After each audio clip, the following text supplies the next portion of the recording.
అప్రజాస్వామికం, అక్రమం, అనైతికం. ఈ అరెస్ట్ను తీవ్రంగా ఖండిస్తూ ఉన్నాం.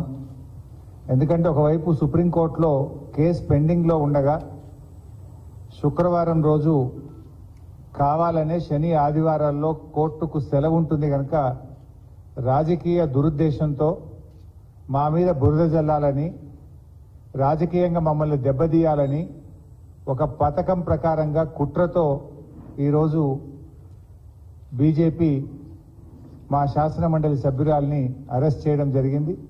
ఈ అరెస్టును తీవ్రంగా ఖండిస్తూ ఉన్నాం. ఎందుకంటే ఈ అరెస్టు మీద ఇప్పటికే బీజేపీ నాయకులు చాలాసార్లు ప్రకటన చేసినారు, ఇంక్లూడింగ్ కేంద్ర మంత్రి గారు, ఈ రాష్ట్రం నుంచి ఉన్న బీజేపీ పార్లమెంట్ సభ్యులు, ఈ రాష్ట్ర బీజేపీ అధ్యక్షుడు అనేక సార్లు ఈడీ అధికారుల్లాగా కవిత గారిని అరెస్టు చేస్తాము అని గత సంవత్సరన్నర కాలంగా బీజేపీ నాయకులు, బీజేపీ కేంద్ర మంత్రులు, బీజేపీ ఎంపీలు పలుమార్లు ప్రకటనలు చేసిన విషయం కూడా మనందరికీ కూడా తెలుసు. ఎందుకంటే రేపు పార్లమెంట్ ఎన్నికలకు నోటిఫికేషన్ వస్తుంది. ఇప్పటికే ఈసీ ప్రకటన కూడా ఇచ్చింది, రేపు మధ్యాహ్నం 3 గంటలకు ఎన్నికల నోటిఫికేషన్ ఇవ్వబోతున్నామని ఈడీ ప్రకటన ఇచ్చిన నేపథ్యంలో ఈరోజు కవిత గారిని అరెస్ట్ చేయడం అంటే ఇది మా బీఆర్ఎస్ పార్టీని, కేసీఆర్ గారిని డిమోరలైజ్ చేసేటువంటి ఒక ప్రయత్నం. అంటే మమ్మల్ని ఏ రకంగానైనా డిమోరలైజ్ చేసి ఈ ఎన్నికల్లో రాజకీయంగా లబ్ధి పొందాలని బీజేపీ, కాంగ్రెస్లు ఈ రాష్ట్రంలో కలిసి ఇలా కుట్ర బంతా ఉన్నాయి. అయినా మా పార్టీ ఉద్యమాల పార్టీ. మాకు ఈ అరెస్టులు కానీ, వేధింపులు కానీ, ఈ కుట్రలు కానీ మాకు కొత్తేమీ కాదు. ఇలాంటి ఎన్నో కుట్రలను, అక్రమ కేసులను, అరెస్టులను ఛేదించి తెలంగాణ రాష్ట్రాన్ని సాధించినటువంటి పార్టీ మా పార్టీ. 14 ఏళ్లు పోరాడి కానే కాదు రానే రాదన్న రాష్ట్రాన్ని సాధించినటువంటి పార్టీ మా బీఆర్ఎస్ పార్టీ.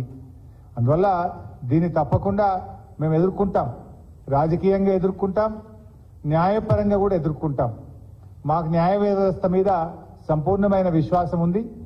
దీనిపైన న్యాయవాదులతో సంప్రదించి సుప్రీంకోర్టులో వెంటనే ఈ యొక్క అక్రమ అరెస్ట్ మీద మేము పిటిషన్ వేసి మరి లీగల్గా కూడా మేము ఫైట్ చేయడం జరుగుతుంది.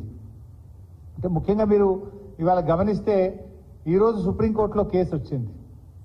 ఈరోజు సుప్రీంకోర్టులో కేసు వస్తే దాన్ని సుప్రీంకోర్టులో 19వ తేదీ అంటే జస్ట్ ఆఫ్టర్ 3 days పోస్ట్ అయ్యి ఉంది. ఇప్పటికే సుప్రీంకోర్టులో ఈడీఏ స్వయంగా చెప్పింది, we will not take any coercive steps అని సుప్రీంకోర్టులో స్వయంగా ఈడీఏ చెప్పింది. ఒకవైపు దేశ అత్యున్నత న్యాయస్థానములో మరి చెప్పినటువంటి మాటకు విరుద్ధంగా అది ఒక మహిళను శుక్రవారం రోజు అది సాయంత్రం 6:30 తర్వాత అరెస్ట్ చేయడం అంటే ఇది ఖచ్చితంగా రాజకీయ కుట్ర.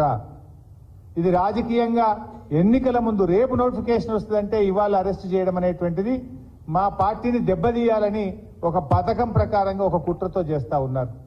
19వ తేదీ కోర్టులో కేసులో ఉంది కదా, ఏమంత అర్జెంట్ వచ్చింది ఇవాళని అరెస్ట్ చేయాలని? కోర్టులో ఈ కేసు ఫుల్ మ్యాటర్ని ఎగ్జామిన్ చేస్తా ఉన్నారు. మహిళల్ని ఈడీ అరెస్ట్ చేయొచ్చా, చేయరాదా? ఇది మమతా బెనర్జీ వెస్ట్ బెంగాల్ ముఖ్యమంత్రి గారి కుటుంబ సభ్యురాలిపైన, నళిని చిదంబరం గారిపైన, కవిత గారిపైన ఈ అన్ని కేసులు కలిపి సుప్రీంకోర్టు ఒకవైపు వింటా ఉంది. సుప్రీంకోర్టులో దీని మీద ఒకవైపు విచారణ జరుగుతూ ఉంటే, సుప్రీంకోర్టు దేశ అత్యున్నత న్యాయస్థానం దీన్ని విచారిస్తూ ఉంటే, 3 రోజుల తర్వాతనే 19వ తేదీ సుప్రీంకోర్టులో మ్యాటర్ పెండింగ్ లో ఉంటే ఇవాళ ఈ రోజు ఇంత అర్జెంటుగా అరెస్ట్ చేయడం అనేటువంటిది రేపు ఎలక్షన్ నోటిఫికేషన్